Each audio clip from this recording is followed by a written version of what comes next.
Today, sa Power ng Pinoy. They are the co-founders of AB Communications Inc., Anna Maramba and Marvi. And one of the most influential Filipino women in 2012, Lily Tarachan. Three successful businesswomen making a difference in North America.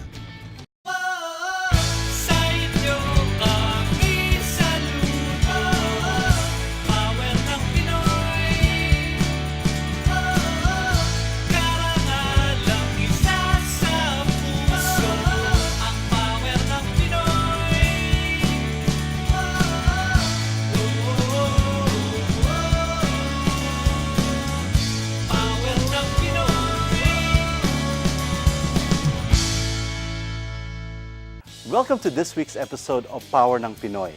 After coming from the Philippines as immigrants, they had to do all sorts of odd jobs just to survive, from packing bagels to delivering newspapers door to door in their neighborhood in Toronto, Canada.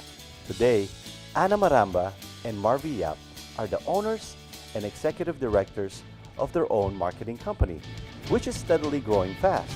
Our crew decided to track down Anna and Marvi at their office in Toronto. To find out more about their story of success, here goes our first story. Toronto, known as the melting pot of many cultures in North America. It's the cultural, entertainment, and financial capital of Canada. This is where Anna Maramba and Marvi reached their dreams to break the glass ceiling of mainstream marketing and promote multicultural advertising in North America. For Anna and Marvi, success didn't come overnight. Like many other successful individuals, Anna and Marvi had to hurdle many obstacles when they first migrated to Canada. I guess it was no network. I came here, walang pamilya, I didn't know anyone except for Marvi kasi siya nauna. But really, I didn't know anyone here. So, wala man lang someone to lean on to help me find out more about Canada and how to settle. Parang wala akong kilala. So, when I arrived, I only arrived with 2 suitcases and not knowing anyone. So, mabuti na lang yung kaming kaibigan sa Winnipeg na nag-refer niya yung kaibigan niya na may mga pinsan dito. So, nakitira ako ng mga 2 months, 3 months sa living room nila. So, yun yung challenge ko kasi I'm in a new country pero walang support system. And like any other kababayan trying to make it big in a foreign land, Anna and Marvi had to humble themselves and start fresh, coming from prominent families and graduated from top universities in Manila. Marvi graduated from the University of the Philippines, and Anna from De La Salle University. Upon arriving in Canada, they tried several odd jobs just to survive, from packing bagels to delivering newspapers door to door in their neighborhood, even during the cold winter mornings. They endured the minus 35 degrees cold just to earn money for rent and food. Since wala nga kaming capital, di ba? So, and syempre when you're setting up a business, hindi naman magpa-profit yan from day one. And since wala kaming pamilya, walang magsusupport. So what we had to do was work on our advertising business during the day. Tapos nagpa-factory work kami in the evenings. Nag-pack nga kami ng mga bagels. Tapos ang lamig-lamig pa noon. Nasa freezer kami. Kasi nasa freezer kami. Tapos yung aming supervisor noon, Russo. So lagi naniligaw. So isang time, nahulog ko yung isang bagel na pinapack ko. Kasi you pack the 6 in a supot. Eh, syempre, ang lamig na ng kamay mo, di ba? Sabi ni Ana, sipain mo para hindi Para hindi mahalata makita ng Russo, di ba? Although, $7 an hour lang yun. I think nakaka $40 a day kami. Oo. After that, nag-move kami into delivering newspapers. Umuwi kami ng 6, pero dapat by 8, by 9, mukha na kaming, we're ready to face the clients. Combined experience, innate talents, and determination. These were all they had when Anna and Marvi decided to put up AV Communications. Having no capital and competing with big-name competitors, these were major obstacles for anyone starting their own business venture. How did AV Communications do it? How did they survive? We'll learn more when we return to Power ng Pinoy. Yan ang Power ng Pinoy! Yan ang Power ng Pinoy! Hard work and determination really pays off. That's what Anna Maramba and Marvi founders of AV Communications Incorporated, a Toronto-based advertising agency, was able to prove. Their company provides advertising and event management services to ethnic markets in Canada. Paano nga ba sila nagsimula? I'm sure marami sa atin ang gustong tumulad kina Ana at Marvi. Let's find out more. One of the biggest challenges then was the raising of capital. Kasi syempre, when we came to Canada, we didn't naman bring a lot of money. Yung our konting baon, and that was it. One of our first clients, he asked us to go into media planning and media buying. It was a $250,000 project. So, syempre, we needed $250,000 and a little bit more, di ba? So, we tried all the banks.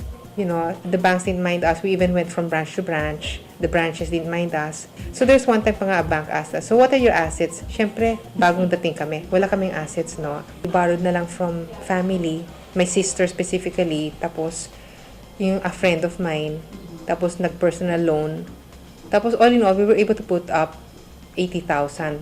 So, yung 80,000, we took care of it. Nag-roll over kami. Parang we made it ikot, like really carefully. So, walang bounce checks. To this day, wala kaming bounce check.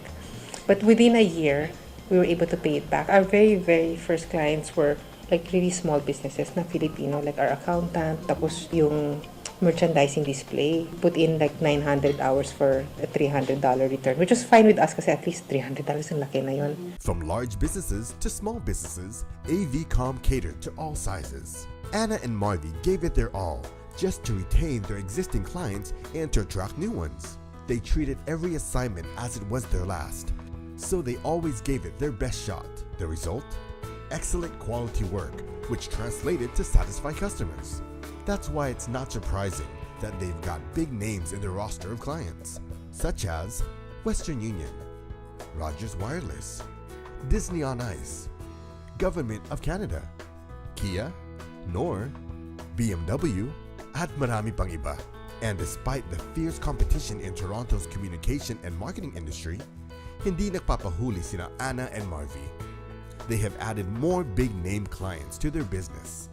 Their creativity is second to none. What really sets them apart is they really work their best. You can call them at any time of the day, even at 3 o'clock in the morning, and they'll respond if it's needed. And that's how good they are.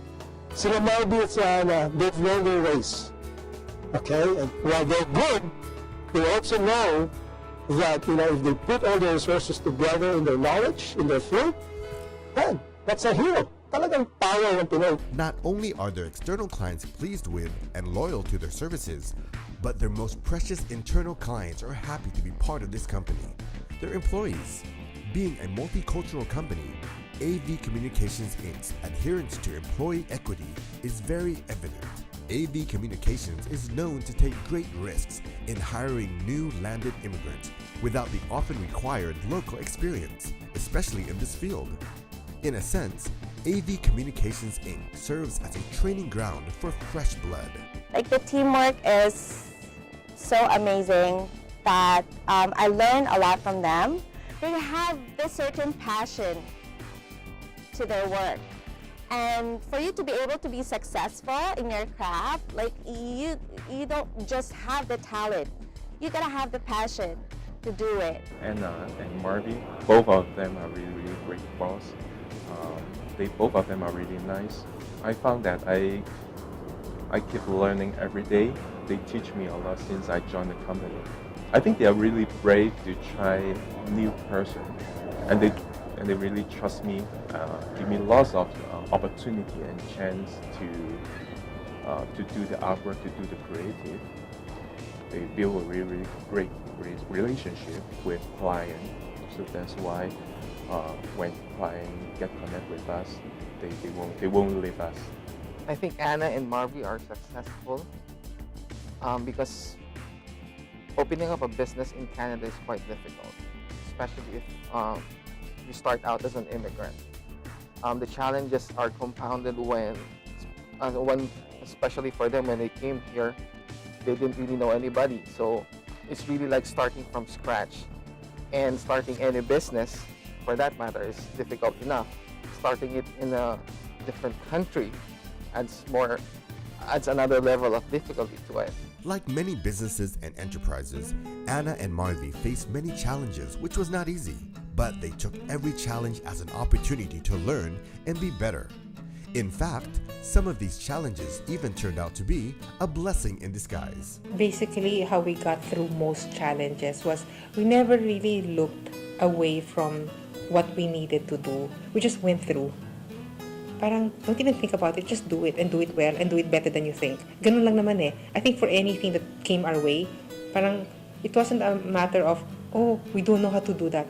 Walang ganyanan eh. It's just like, okay, so what do we need to do? What's our first step? Anna and Marvi's hard work paid off when they were announced the silver awardees of the very first Multicultural Advertising Award in Toronto in 2011 and other advertising awards in their industry in 2012.